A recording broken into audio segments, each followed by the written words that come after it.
नमस्कार दोस्तों, उषा की आवाज चैनल में आप सभी का स्वागत है।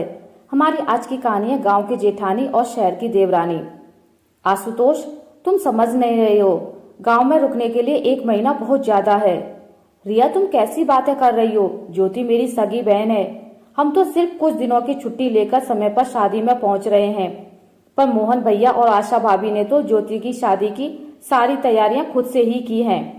दिख रहा है, पिछले महीने 2 लाख रुपए किसने बैंक अकाउंट से भेजे थे।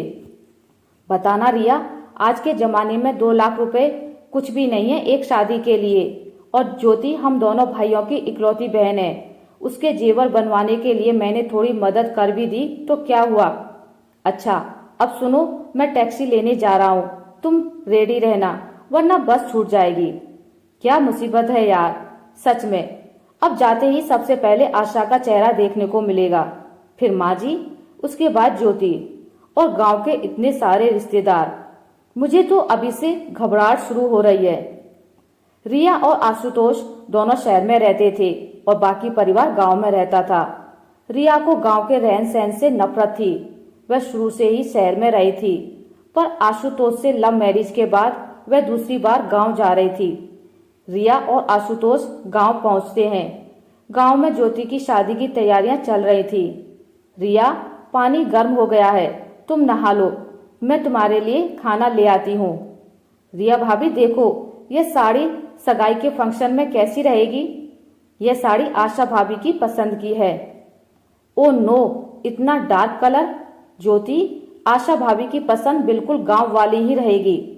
शादी करके शहर जा रही हो, इसलिए तुम्हें शहरी तरीके अपनाने होंगे। क्या करूं भाभी, आप शहर में रहते हो, अब मुझे आशा भाभी की पसंद के ही कपड़े खरीदने पड़ते हैं। सोच तो मैं भी रही थी कि आपसे इस बारे में बात कर लूं।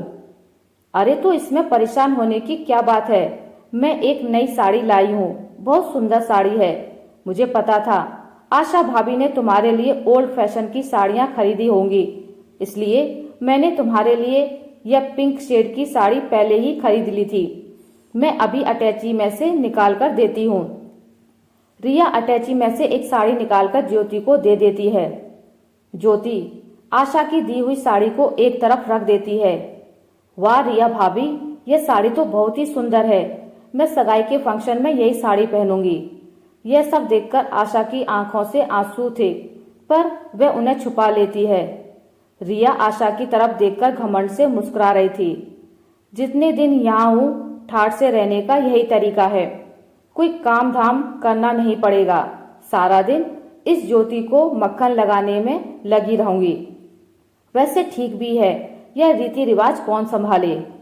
रिया ने शादी में होने वाली किसी भी तैयारी में हिस्सा नहीं लिया और सभी कामों से जी चुराती रही। रिया, आशा भाभी सब आने जाने वाले रिश्तेदारों के लिए नाश्ते पानी का इंतजाम कर रही हैं, तुम उनकी मदद क्यों नहीं कर रही हो? आशुतोष ने रिया से कहा। देख रहे हो आशुतोष, मैं ज्योति के लिए न्यू सैंडल सेलेक्ट कर रही हूँ। हाँ भैया, रिया भाभी मेरे साथ काम कर रही हैं। आशा भाभी को तो आदत है रोजाना इतने मेहमानों को संभालने की, आप चिंता मत करो, वो अकेली ही काफी हैं घर के काम करने के लिए। आशा बहू, जाकर तुम भी तैयार हो जाओ, फिर शाम को बारात आने का समय हो जाएगा। चाय पानी रिया बहू संभाल लेगी।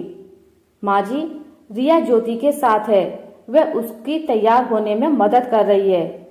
जब से आई है कोई काम धंधा नहीं किया, जब देखो कमरे में फालतू कामों में लगी रहती है। तैयार करने वाली तो आई हुई है, इसे कौन सा तैयार करना है, ये बोलकर सासू माँ वहां से चली जाती हैं। ज्योति, यह तुम्हारे सैंडल मेरे कमरे में ही रखे थे, मैं दूसरे कामों में व्यस्त हो जाऊंगी, तुम्हें तैयार भी होना है तो इन्हें अपने पास ही रख लो, आशा ने ज्योति से कहा। भाभी, यह ओल्ड फैशन के सैंडल आप ही रखो, मैंने ज्योति को ऊंची हील वाली बढ़िया सैंडल दे दी हैं। ज्योति की हाइट कम है, इन ऊंची हील वाली सैंडल में लंबी लगेगी। अब हमारी ननद शहर की होने वाली हैं, रिया ने आशा पर तंज कसते हुए कहा। हाँ आशा भाभी, मैं यही सैंडल पहनूंगी, इनकी हील ऊंची है। आशा बेचारी क्या ही बोलती, वह सारे मेहमानों की देखभाल कर रही थी, पर मजाल है कि रिया ने एक बार भी आकर किसी काम में उसकी मदद की हो।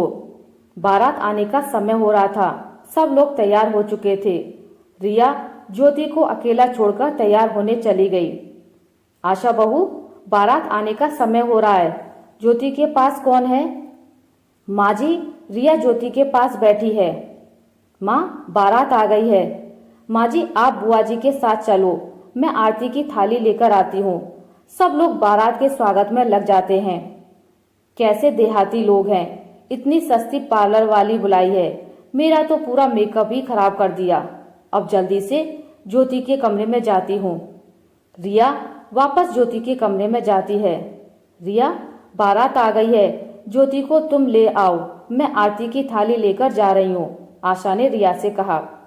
बड़ी आई मेरे ऊपर हुक्म चलाने वाली, कितनी चालाक है। खुद आरती की थाली लेकर दरवाजे पर खड़ी हो जाएगी और इस महारानी को लाने की ड्यूटी मुझे दे रही है। ज्योति, मैं सोच रही थी तुम्हारे ससुराल वाले शहर के हैं और भाभी गांव की हैं। उन्हें शहरी तौर तरीके पता नहीं है, इसलिए बारात के स्वागत के लिए मैं चली जाती हूँ। भाभी तुम्हें ले आएंगी। मेरे जाने से उन लोगों पर अच्छा इंप्रेशन पड़ेगा। हाँ, यह ठीक रहेगा। आशा भाभी, आप ये आरती की थाली रिया भाभी को दे दो।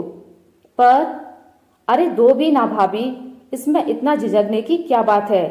रिया आशा के हाथ से आरती की थाली झपट लेती है और बारात के स्वागत के लिए चली जाती है। रिया बहू, आशा कहाँ है? वो नहीं दिख रही। माँ जी, वो आशा भाभी कह रही थी कि उनको शहर के तौर तरीके नहीं आते, इसलिए उन्होंने मुझे भेज दिया। वैसे वो ज्योति को लेकर आ जाएंगी। आशा ज्योति के पास ही कमरे में थी।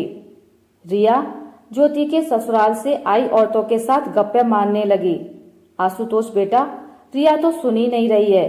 अब किसी के बीच में जाकर उसे बुलाते हुए अच्छा भी नहीं लगता।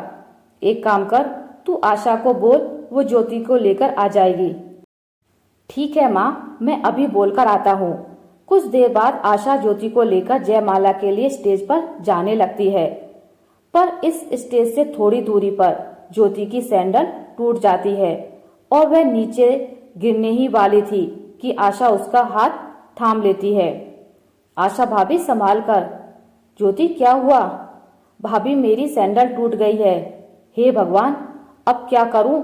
स्टेज तो सामने ही है, किसी को पता चला तो बहुत अपमान होगा। अब हम वापस भी नहीं लौट सकते। एक काम करो ज्योति, तुम चुपचाप मेरी चप्पल पहन लो, कुछ तो काम चल ही जाएगा। पर भाभी, आप बिना चप्पल के कैसे घूमोगी? तुम्हारी जयमाला हो जाए, फिर मैं तुम्हारे भैया को बोलकर घर से दूसरी चप्पल मंगवा लूंगी। आशा, ज्योति के लिए सैंडल तो तुम खरीद कर लाई थी ना, तो फिर यह टूटे कैसे?